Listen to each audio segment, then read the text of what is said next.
Seja bem-vindo ao módulo 2 do nosso curso. Essa aula tem como tema Eletrofisiologia Cardíaca e nela vamos falar sobre as propriedades elétricas do coração. O coração é composto por três tipos principais de músculo: o músculo atrial, o músculo ventricular e as fibras excitatórias e condutoras.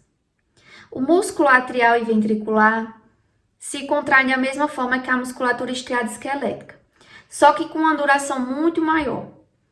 Na verdade, estamos separando a musculatura atrial da ventricular porque elas são eletricamente separadas pelo esqueleto fibroso do coração. Já as fibras excitatórias e condutoras fazem parte do sistema de condução do coração que veremos a seguir.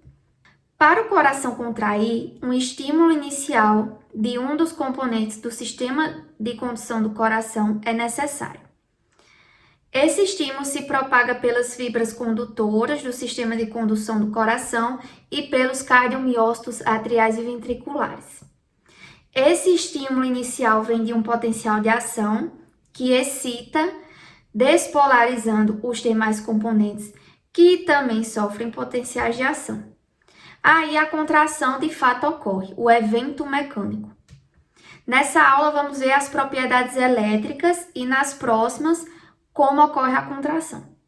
Existem mecanismos intrínsecos no coração que produzem e conduzem potenciais de ação pelo músculo cardíaco, causando seus batimentos rítmicos. Essas propriedades são inerentes do coração e não dependem de impulsos nervosos externos.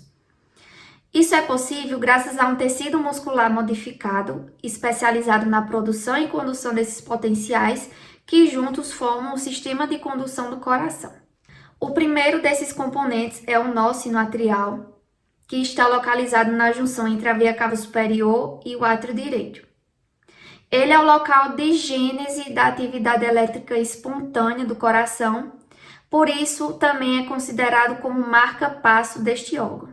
O impulso que ele gera se propaga pelos átrios até chegar no próximo componente desse sistema, que é o nó átrio-ventricular.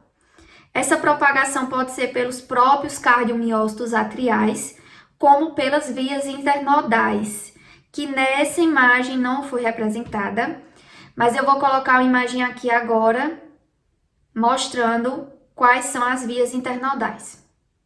As duas formas de propagação ocorrem, mas entre elas, as vias internodais entregam o impulso mais rapidamente. O nó átrio-ventricular está próximo ao seio coronário, na porção inferior do septo interatrial. Ele é muito importante para o retardo da condução do impulso elétrico entre os cardiomiócitos atriais e ventriculares.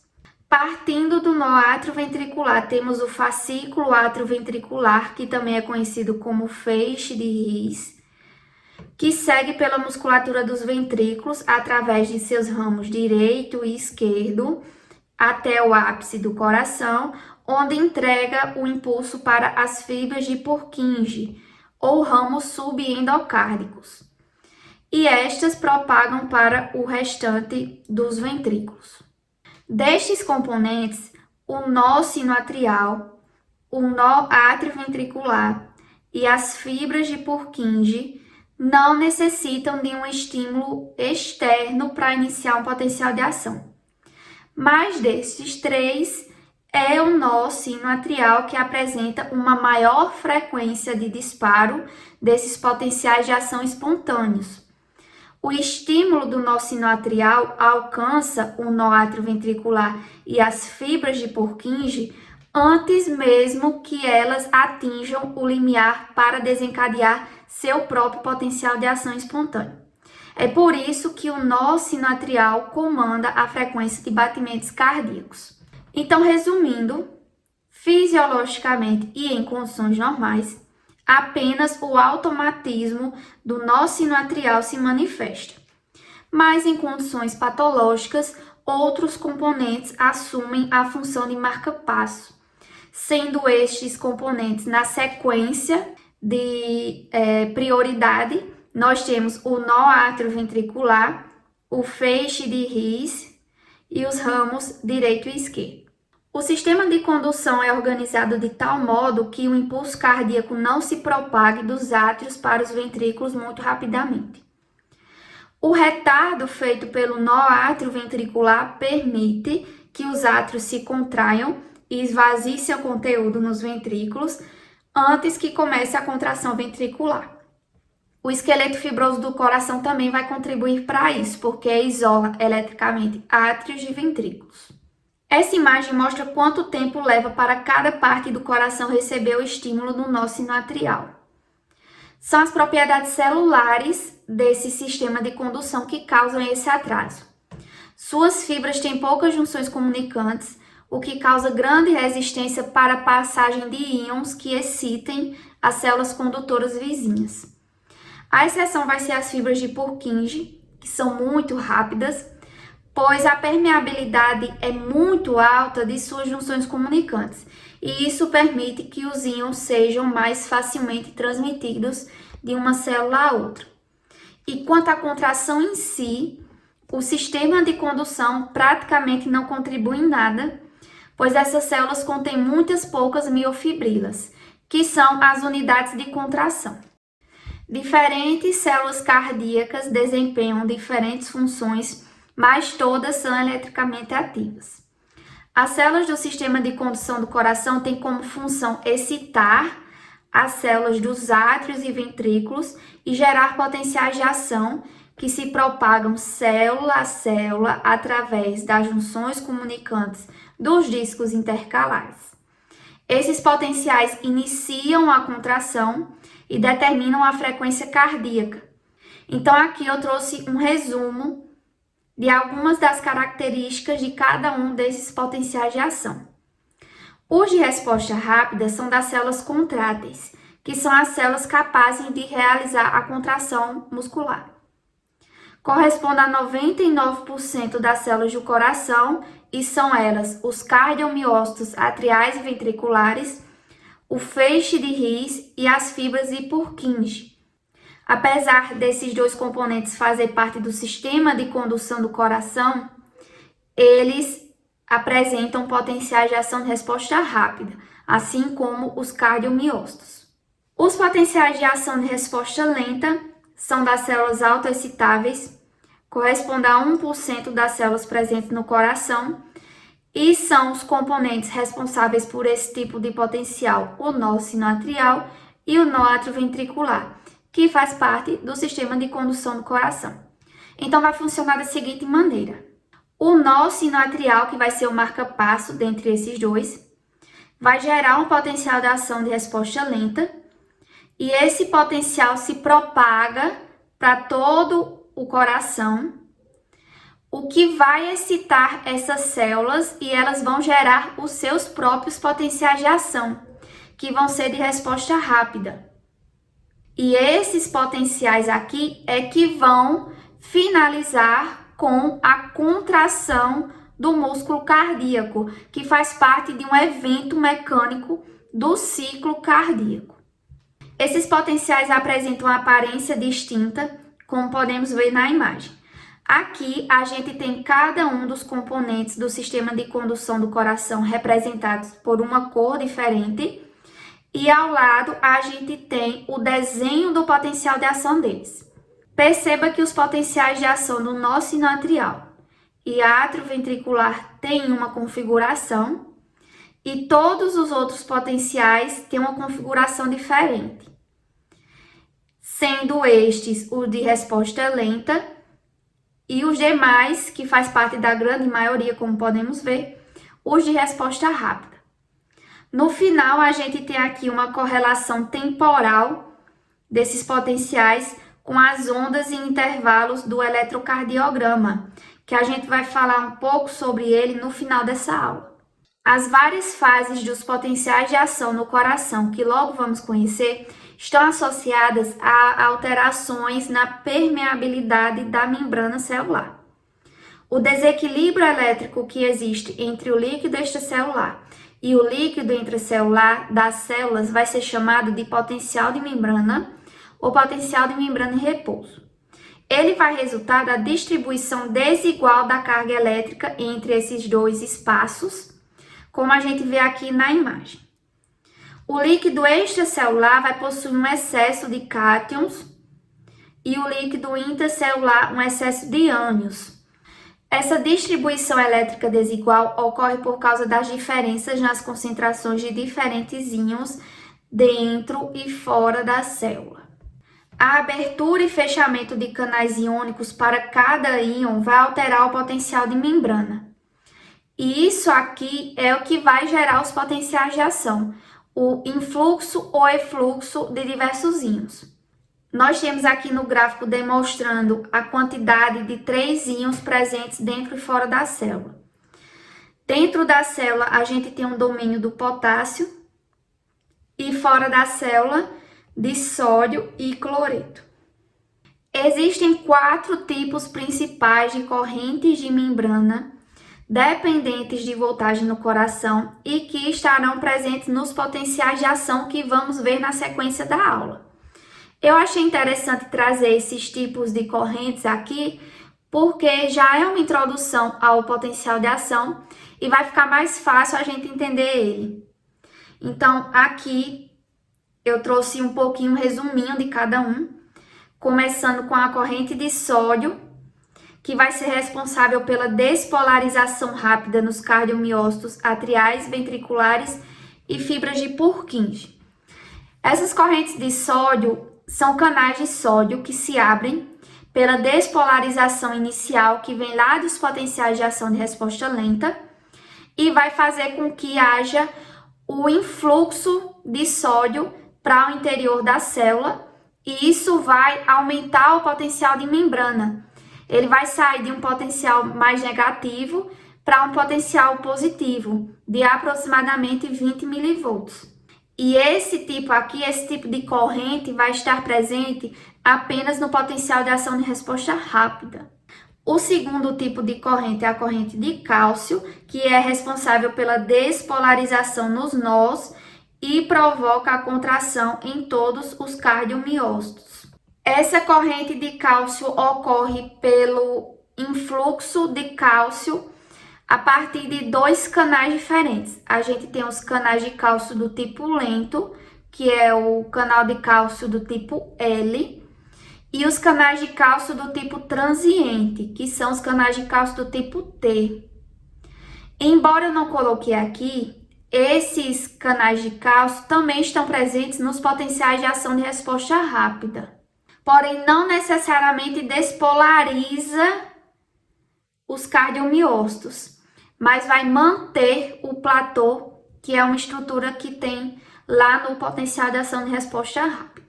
Temos também a corrente de potássio, que vai ser responsável pela repolarização do potencial de ação em todos os cardiomiócitos e nos nós, atrioventricular e sinoatrial. Então, essa corrente de potássio, ela ocorre por canais de potássio que permite seu efluxo, a saída de potássio de dentro da célula. E como o potássio tem carga positiva, isso vai fazer com que o potencial saia de um nível positivo e volte lá para o potencial de membrana em repouso, que é negativo. E as correntes marca-passo, que estão presentes só nos potenciais de ação de resposta lenta, responsável em parte pela atividade marca-passo nos nós, sinoatrial principalmente, e também nas fibras de Purkinje, embora as fibras de Purkinje não realize potencial de ação de resposta lenta, mas ela apresenta esses canais. São canais de sódio e potássio. Esses canais são os canais IF, que a gente vai conhecer quando a gente estiver estudando os potenciais de ação de resposta lenta. Agora vamos estudar esses potenciais, começando com os potenciais de ação de resposta rápida. Eles são os potenciais presentes nos cardiomiócitos atriais, ventriculares, feixe de His e fibras de Purkinje. Ele se inicia pela despolarização causada pelos potenciais de resposta lenta, que veremos a seguir. O início do potencial de ação de resposta rápida é na fase 0, que também é chamada de despolarização rápida. Ela se inicia pela estimulação do potencial de ação de resposta lenta, como eu já disse, que chega até a célula e a despolariza. Ela sai do seu potencial de membrana em repouso de aproximadamente menos 90 milivolts e atinge o limiar, que é de aproximadamente menos 65 milivolts. Isso faz com que canais rápidos de sódio se abram e provoque seu influxo. Isso faz com que o potencial de membrana alcance os 20 milivolts. Resumindo, a entrada de íons com carga positiva faz com que a célula alcance o potencial de ação. Esses íons com carga positiva são os íons sódio.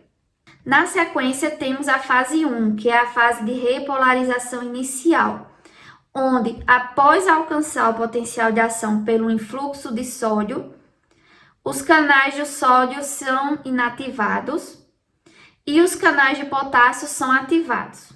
Então, a gente deixa de ter um influxo de sódio e passa a ter o efluxo de potássio. Isso faz a membrana repolarizar brevemente. Ela repolariza por quê? Porque a gente está tendo a saída de íons com carga positiva de dentro da célula. Então, ela vai se tornar um pouco mais negativa, mas é muito pouco.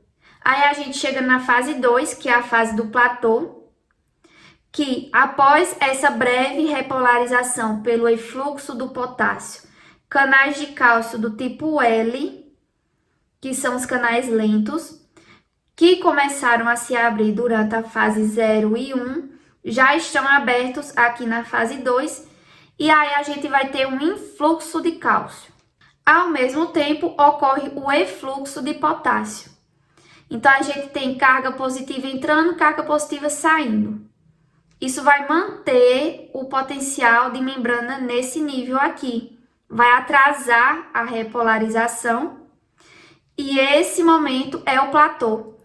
É isso aqui que faz a contração do músculo, principalmente a musculatura ventricular, ser muito mais demorada do que a contração lá do músculo esquelético. Essas setas que a gente tem aqui representam a permeabilidade da membrana da célula ao íon. Então, por exemplo, quando o sódio começa, os canais de sódio se abrem e ocorre seu influxo, lá na fase 0, a gente vai ter uma maior permeabilidade da membrana ao sódio. Mas quando o potencial de ação atinge o seu limite máximo, esses canais vão se inativar, porque a permeabilidade da membrana ao sódio vai se tornar menor. Aqui na fase do platô, a permeabilidade ao potássio diminui e a permeabilidade ao cálcio aumenta. Isso aqui faz com que mais cálcio entre do que potássio saia. E aí vai manter o potencial de membrana nesses níveis, formando o platô. A fase 3 é a fase de repolarização final, onde os canais de cálcio se desligam e aí o influxo de cálcio se encerra, o efluxo de potássio continua e os canais rápidos de sódio começam a se desligar. Eles são ativados na fase 0, inativados na fase 1 e se desligam na fase 3. A soma desses eventos faz com que ocorra a repolarização do potencial de membrana em repouso, e aí a gente chega na fase 4, onde o potencial de membrana em repouso vai estar restaurado e a célula está pronta, eletricamente falando, para receber um novo estímulo para um novo potencial de ação. A presença do platô no potencial de ação dos cardiomiócitos faz a contração muscular, especialmente a dos ventrículos, ser mais demorada do que a do músculo esquelético, como eu já disse. Mas entre átrios e ventrículos, o platô é diferente. Ele é mais duradouro nos ventrículos e mais intenso do que o platô presente nos cardiomiócitos atriais. Mas o que causa o platô? São duas coisas. A primeira é o tipo de canal de cálcio e a segunda é a permeabilidade da membrana plasmática das fibras cardíacas ao potássio. Essa imagem apresenta os tipos de canais presentes em cada estágio do potencial de ação e resposta rápida. As setas vão indicar o gradiente químico e eletrostático, mas isso aqui a gente não vai entrar em detalhes. Também não vamos entrar em detalhes nos tipos de canais, que existem alguns tipos diferentes aqui para o potássio e para o cálcio, por exemplo. Embora o cálcio a gente fale um pouquinho, mas não vai ser nosso foco. Os canais de cálcio que se abrem aqui na fase 2 são os canais de cálcio do tipo L, do tipo lento, que são os mais comuns no músculo cardíaco.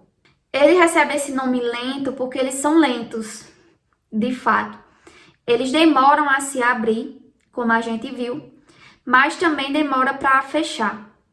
Então, por permanecer um pouco mais de tempo aberto, faz com que mais cálcio entre na célula. E isso vai manter prolongada a despolarização dela. Esses íons cálcio entrando nesse estágio aqui faz parte do complexo excitação-contração do coração que a gente vê na próxima aula. São eles que vão atuar na contração. É o cálcio que se liga lá na troponina que inicia a contração do músculo. Ao contrário das fibras musculares esqueléticas que usam cálcio armazenado no retículo sarcoplasmático. O segundo motivo que vai contribuir para o platô, como eu disse a vocês, é a permeabilidade da membrana ao potássio. Nesse momento, aqui na fase do platô, a permeabilidade é baixa e isso faz com que menos potássio saia da célula e, consequentemente, mais carga positiva permanece dentro dela, mantendo o platô. Outra característica do músculo cardíaco que o difere do músculo esquelético é o período refratário, que é o período após um potencial de ação durante o qual um estímulo não pode desencadear um segundo potencial de ação. E existem dois tipos: o período refratário absoluto e o período refratário relativo.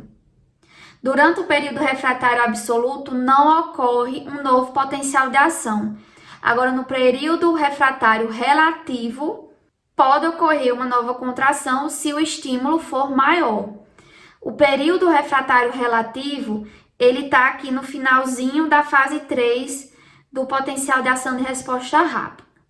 Na figura, podemos ver que o tempo de duração do período refratário em amarelo, do potencial de ação em vermelho e do abalo muscular em azul são praticamente iguais. Abalo muscular é a soma de uma contração e um relaxamento do músculo. No músculo esquelético, como a gente vê aqui na segunda imagem, o período refratário é muito curto. E o que faz que o período refratário seja maior no músculo cardíaco é o platô. E como ele faz isso? É através dos canais de sódio. Os canais de sódio têm 3 estados: o estado fechado, ativo e inativo. Durante o estado fechado, ele pode ser ativo pela despolarização da membrana. Quando ativo, temos um influxo de sódio, e quando inativo, não temos nem o influxo de sódio e nem sua ativação. Por mais intenso que seja o estímulo, ele não vai responder ao estímulo, porque ele está inativado. Esses canais são os primeiros a se abrir lá na fase 0 do potencial de resposta rápida. E quando atingimos o pico do potencial de ação, eles vão se inativar. Então, durante o restante do período refratário absoluto, eles estão inativados. Apenas quando a célula começa a repolarizar durante a fase 3, é que alguns canais inativos começam a passar para o estado fechado. E aí, nesse momento, um outro potencial de ação pode ser gerado, mas vai exigir uma despolarização maior do que o normal. Esse é o período refratário relativo, como eu disse a vocês. Quando um novo potencial de ação ocorrer, se ocorrer durante o período refratário relativo, o coração já vai estar relaxando. Isso é muito importante para o coração, para a forma como ele funciona. É necessário que seja assim. Se os potenciais fossem somados e fossem intensificados, como ocorre no músculo estriado esquelético, a gente teria a tetania, que é a contração persistente. Mas no músculo cardíaco é de extrema importância que ocorra o relaxamento do músculo após sua contração, por causa que esse órgão impulsiona o sangue. E o ciclo contração e relaxamento é obrigatório para essa função. Então, como vemos aqui nas imagens, na primeira a gente vê que ocorre a somação dos potenciais no músculo esquelético e isso faz com que ele permaneça contraído ali por mais tempo, mas no músculo cardíaco não. Como o período refratário dele é longo, quando o período está acabando, o coração já está relaxando. Então, não existe essa somação da contração, a somação dos potenciais que gera a contração persistente. O que pode acontecer é uma contração precoce se ela se iniciar durante o período refratário relativo, aqui nesse estágio. Mas percebam que ela tem uma força menor. O outro tipo de potencial de ação presente no coração é o potencial de ação de resposta lenta. Mas antes de falar dele, precisamos falar do potencial de membrana em repouso das células que realizam esse tipo de potencial, que são as células do nó sinoatrial e atrioventricular. Seu potencial de membrana em repouso é menos negativo do que aqueles das células que apresentam potenciais de resposta rápida, representadas aqui por uma fibra muscular ventricular. Isso ocorre porque as membranas do nó sinoatrial e atrioventricular são mais permeáveis ao cálcio e ao sódio, o que faz com que mais desses íons entrem nessas células, diminuindo sua negatividade. Lembrando que íons cálcio e sódio são íons com carga positiva. Agora sim, podemos falar sobre os potenciais de ação de resposta lenta e quero já começar aqui comparando o desenho do potencial de ação de resposta lenta para o potencial de ação de resposta rápida.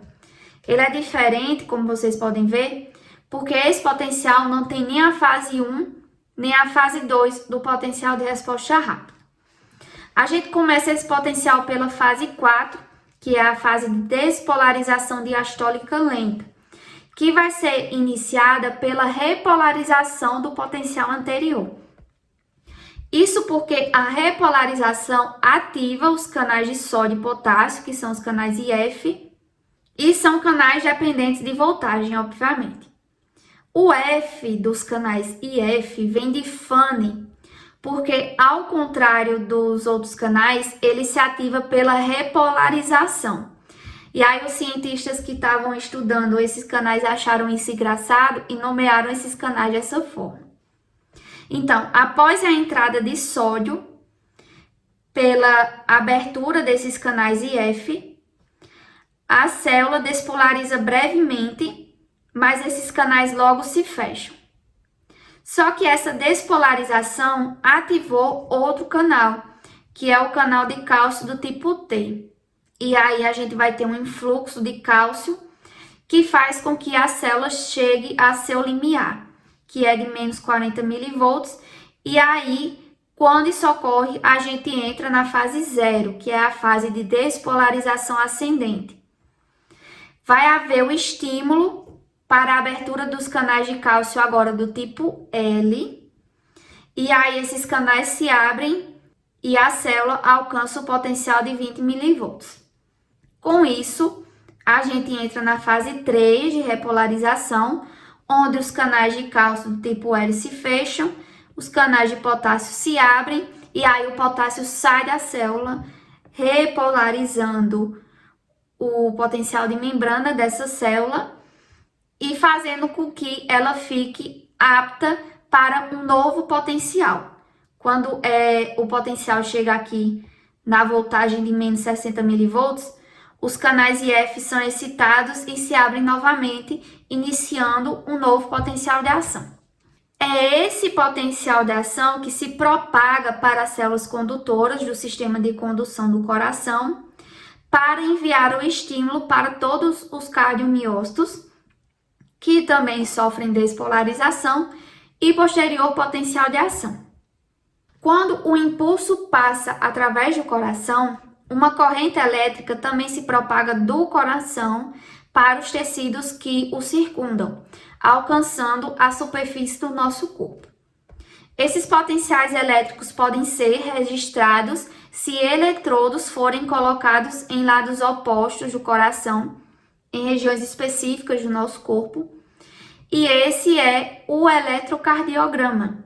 É um exame de baixo custo, não invasivo, de fácil execução e fornece informações sobre a atividade elétrica cardíaca, que pode ser útil para pacientes portadores de alguma doença cardíaca ou avaliação clínica de atletas.